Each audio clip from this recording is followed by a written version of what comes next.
Hi, Bob. Another podcast for Citizens for a Better Broome. Hey, Andy, good to be with you. It's early on in the month of May. Matter of fact, we just had our Citizens for a Better Broome meeting last night. It was a great meeting. Everybody who stopped in, thank you. And for those of you who didn't, keep in mind that the first Monday of the month, we're over at Thursdays at 6 p.m. All are welcome. Check us out online on Facebook, and bobkingsley.com will get you a lot of written material. And I'm going to start off today, Andy, with whatever you've got. I'll play off of that. Sure. Well, we had a lot of good. One of the things I'm going to start off with, it's amazing how Democrats can move incredible speed when they want to cover up their corruption.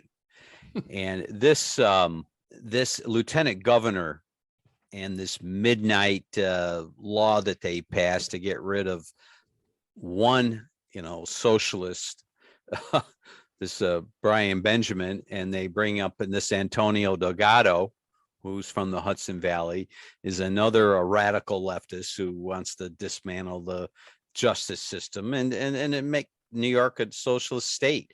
And I can't believe Hochul is bought right into it. Well, she's a race pimp, I mean, she'll do whatever she has to do to capture whatever part of the base of voters she can't capture. And if that means getting in bed with a felon or somebody who's got some radical ideas or whatever, it doesn't matter to her. Yeah, exactly. She's a pimp she's never been elected anything, so it ought to be good to see how she runs. I mean, this was a patronage job, as usually the lieutenant governorships generally are seen that way. And I'm sure Prince Andy never had any idea he was going to get thrown out and she'd be in there, just like Patterson. The last time we had a governor thrown out, remember? Yeah. Mr. Patterson was not only physically blind, but he was politically blind as well.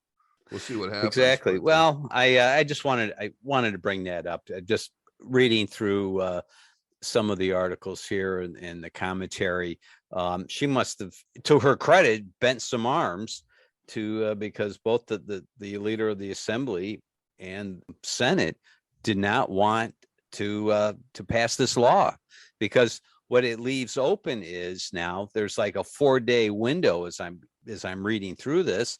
A group comes up with it, down the road in future elections, and if somebody wants to throw somebody off the ballot, they've got an opportunity to do that. And to change the law, it's really it's a sad state. Moving ahead here, something that we talked at length last night was Willow Point. You brought up, there's 4 counties that still have their legacy nursing homes. And I know that Executive Garner has said publicly that, that's what they're about. That's what Broome County is about, taking care of its, elder citizens. Well, we have no intentions of closing the facility. We're just asking that the facility run at a little more efficiently and be full rather than having the National Guard come in, which is, to me, a stain on anybody's reputation. Well, Andy, think about it. I mean, we've got in Broome County multiple nursing homes, all of them for profit except for one.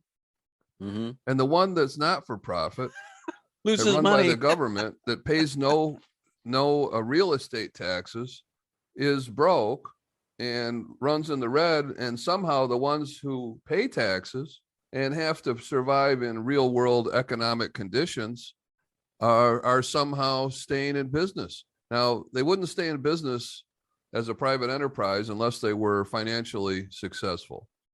So that means that there's a bunch of people in the nursing home community that can run a nursing home at a profit, or at least not at a loss.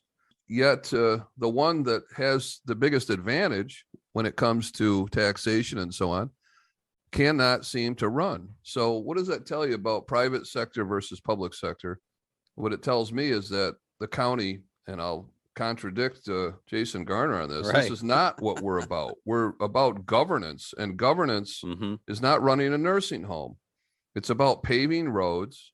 It's about holding down taxes and being responsible with the stewardship of people's taxes. And that means that long before you invest in golf courses, forums, stadiums, nursing homes, you do the core things of your governance well. And then, and only then, might you dabble around the outsides in things that are better left really to the private sector. But we need to get out from underneath this and move Well, we on. need to work on it. Yeah, we are. Well, you know, as you said, Andy, last night at our meeting, we threw around some ideas. I actually put a call into one of the county legislators and haven't heard back from him yet. I'm sure he'll get back to me, though, that I think is on the same page for this. And in terms of, you know, what can we do here to foster the movement of this thing and get it off of our tax rolls here? It's a burden on us. And like you said, nobody wants to see no nursing homes and having to ship people out of county or whatever. That's not the purpose, but there are plenty of private players in this area. We need to get back to the basics of governance here and holding down costs, and Willow Point's not helping us to do that. Well, we can see how the leadership, I won't so much pick on the new mayor of the city of Binghamton, but if we just look at the track record from various administrations and we look at what we have, and there was another shooting 2 days ago, and there's a shooting each week, at least one, fatalities. You have to ask yourself as a citizen, am I getting my money's worth? And I believe that the police, they're working as hard as they can. Well, they need some help. I'm not sure what the answer is to that, but somebody's got to get up and say, hey, enough's enough.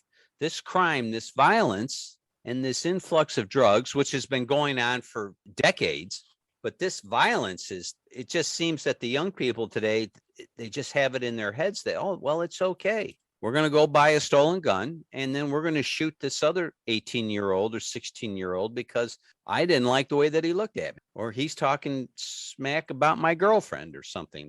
Something with society. Well, we've tolerated too much for too long, in the interest of diversity and tolerance and a lot of other, new age buzz phrases.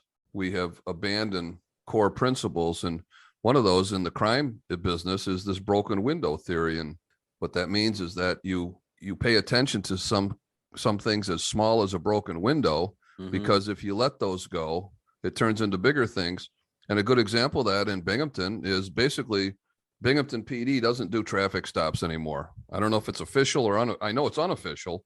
I don't know if it's official or not, but basically they're told, you know what, don't even bother.